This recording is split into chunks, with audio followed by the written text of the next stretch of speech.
Welcome to the Warlords of Draenor Basic Raid Prep series by LOS Gaming. Today in our line of sight is Blackhand. Blackhand awaits, smoldering atop his crucible. You have ransacked his forges and laid waste to his clan. He is determined to end you, even if it means bringing the foundry itself down.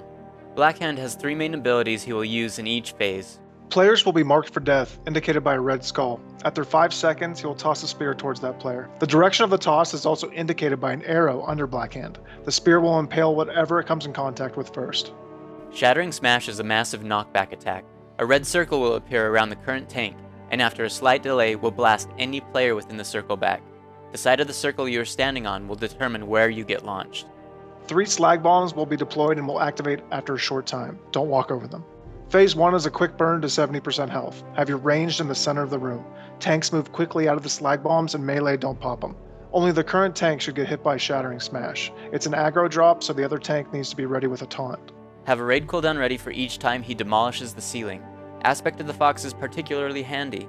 Avoid the swirlies, the big orange ones will drop debris piles. Once the ceiling is done caving in, have your range stack up behind one of the piles.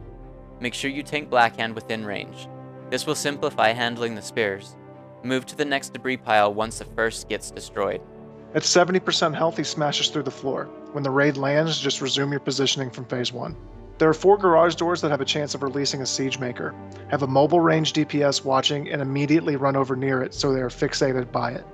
You will want to kite it behind the boss as he goes around in a circle. Keeping it close will make it easier for those targeted with impaling throw to get behind it. Use the siege to block the spear and to break its armor. Kill it before it reaches 100 energy so it doesn't launch the mortar. Kiting the siege over the bombs will help you make sure it dies on time. Adds will be spawning in the balcony around the room and will be firing explosive shots at your raid. Stand 6 yards apart to minimize the damage.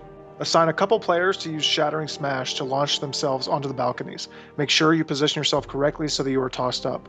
You will be out of the healer's line of sight. Kill as many as you can and jump down before you die. At 30% you will fall again and phase 3 begins. Quickly move as a group to the edge of the platform and pop Bloodlust. The 3 players who get stickied by a slag bomb will need to drop them off in the opposite direction of your group's intended rotation. The 3 players marked for death need to run towards the center of the room and fan out.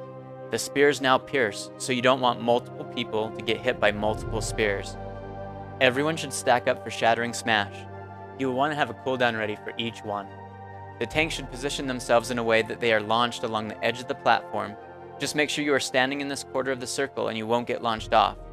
Blackhand will cause the craters left by the bombs and the smash to erupt. You will run out of platform quickly because of this. After getting launched, stack back up and repeat. If you get marked for death as you're running back, be sure to run towards the center of the room. Continue to drop the bombs in the opposite direction that your group is getting launched. Run towards the center when you get marked. Make sure you don't go flying off the platform, and you will scorch a hole in the Iron Horde's leadership.